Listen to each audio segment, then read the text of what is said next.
And I may have to stop to change batteries on this because I'm not hard. Okay. On this. My camera on? Yes. Okay. Okay, so go whenever you're ready. Hi, I'm Ray Comfort. Welcome to a discussion between myself and the well-known internet entity Thunderfoot. This isn't a normal discussion. We don't have a live audience. We don't have a moderator. I think it'll be a rational discussion between two opposing worldviews. So I'd like to start the ball rolling by asking why the name Thunderfoot? I mean, is it African-American ancestors? Well, I mean, there were elements. I used to play a network game where I used to play Capture the Flag, and Thunderfoot's a good name for a guy who runs the flag. That's reassuring. I thought it was because you like stomping on Christians. No. I'm a very live and let live type guy. I mean, I don't. What you do in the privacy of your own mind and in the privacy of your own home is your own business. Right. So you're an atheist, although you don't like the word atheist. Why are you godless? Why don't you believe in the existence of God? I would normally go by the tag, if at all, of Hurlist, which is physical evidence and reasoned logic. And this is, if you like, the wellspring from which everything that we actually know, everything to build what you see in front of you, the metallurgy, the lights, all of this actually comes from physical evidence and reasoned logic. It is the foundation of our civilization, and it is what has brought us from the Stone Age to where we are now. So, what was in the beginning? How did all this happen? Well, there is the assumption that there was a beginning. I mean, this is what we would call in scientific terms an unknown. You don't know what was in the beginning? It's unknown. I mean, there are things that we know and the things that we don't know, and there are, as Rumsfeld would say, there are known unknowns and unknown unknowns. But I could have stopped you there because I know what was in the beginning. You don't know. I know what was in the beginning. In the beginning, God created the heavens and the earth. You don't know. I do. Well, that's a statement of opinion.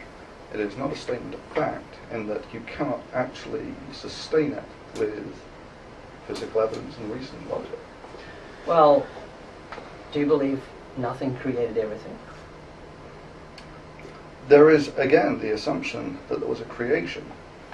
This is, like I say, an unknown. So you can't use the word creation or created because it denotes a creator. So what do you call it? It's an unknown. What do you call this thing that we live in? How did it get here? Well, we live in a universe. I mean, ultimately you need some assumption to get going. And the assumptions that I make are the universe exists, and that you can learn something about it. Do you think it's eternal? I don't know. So you don't know how it began, and you don't know if it's eternal? It's unknown. To you? It's unknown to me. Yeah. And further, I would say that it's unknown to mankind.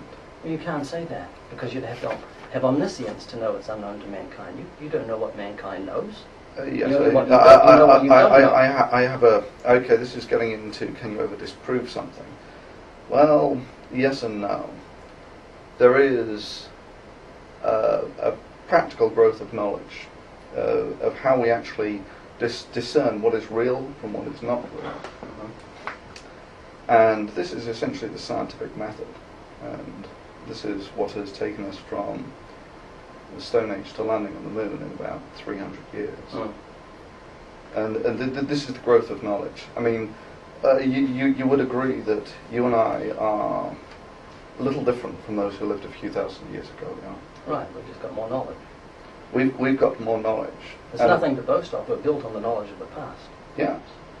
And once you have decided that knowledge is a good thing, then really you want to set up civilization such that you expand the knowledge of mankind.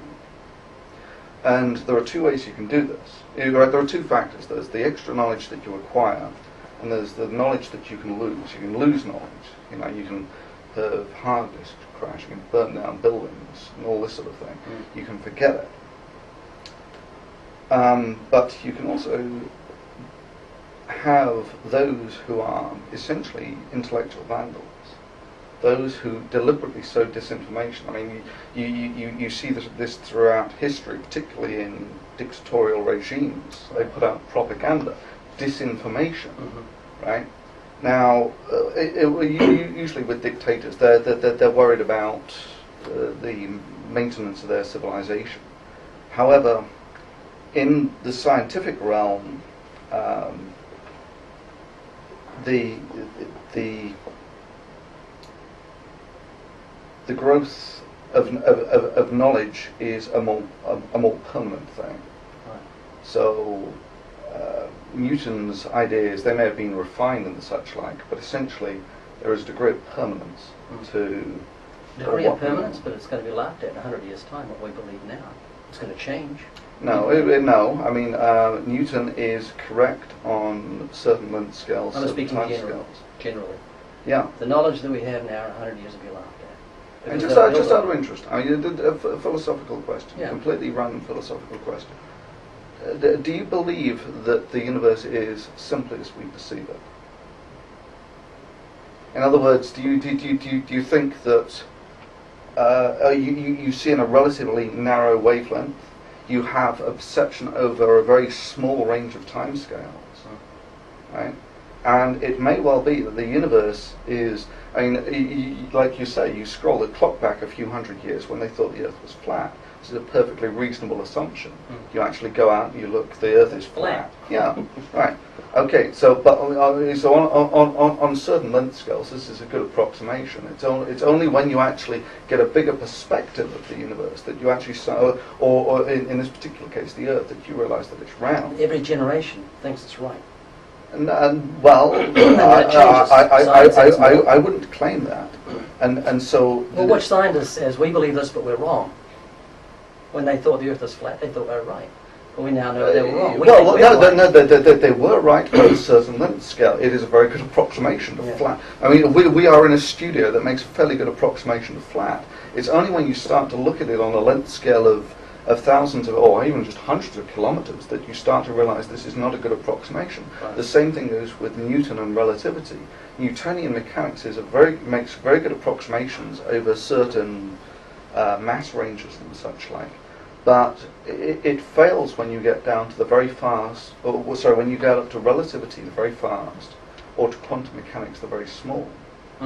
Right? So the question, this is what you would normally call a paradigm shift. Do you actually think that the universe is as we perceive it? No. Nothing's as we perceive it. So You can't even tell me which direction up is. Well, I can tell you with respect to gravitational field of the Earth. That's right, because in New Zealand, where I come from, up is down. Yeah. We all run upside down. So yeah. So no, just bringing it up. So when there's a bit in where the devil tempts Jesus, I think he takes him up above the world, but of course that would be down. I mean, this is just a. You would see this as just a figures of speech. Figures of speech. Now listen, why don't you believe in God's existence? There is what is there that would sustain such a point of view? Creation. You cannot have a creation. Again. I said from the beginning that is an unknown. You don't actually know there was creation. You know there was a universe, and you said that it may not be as you perceive it. Right? When you get up to the very fast, intuitive reasoning fails you. The whole thing essentially dissolves into mathematics. Right? There is no intuitive interpretation. So you're saying there's no evidence that God exists? If you have some, I would be more than happy to.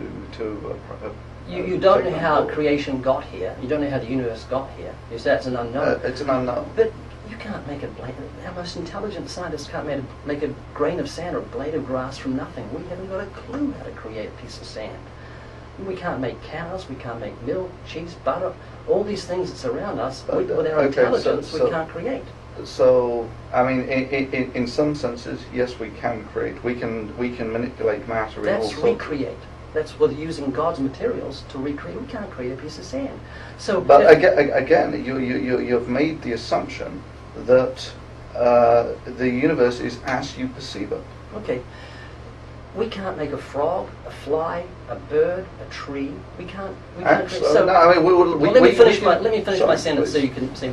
So, how intellectually dishonest is it to say if we can't create all these things, they happened by sheer accident, that they were just formed by themselves, or to say we just don't know, which is an ultimate cop-out. God created all these things. He gave you a conscience, you know right from wrong. You're a moral creation. You're different from the animals, and this whole genius of God's handiwork we see in creation as evidence of His existence. Okay, so there are several points there. There is the creation of matter. There is morality. There is the origin of animal life. Right. Right, so let's break this down into actual segments. Would you like to choose?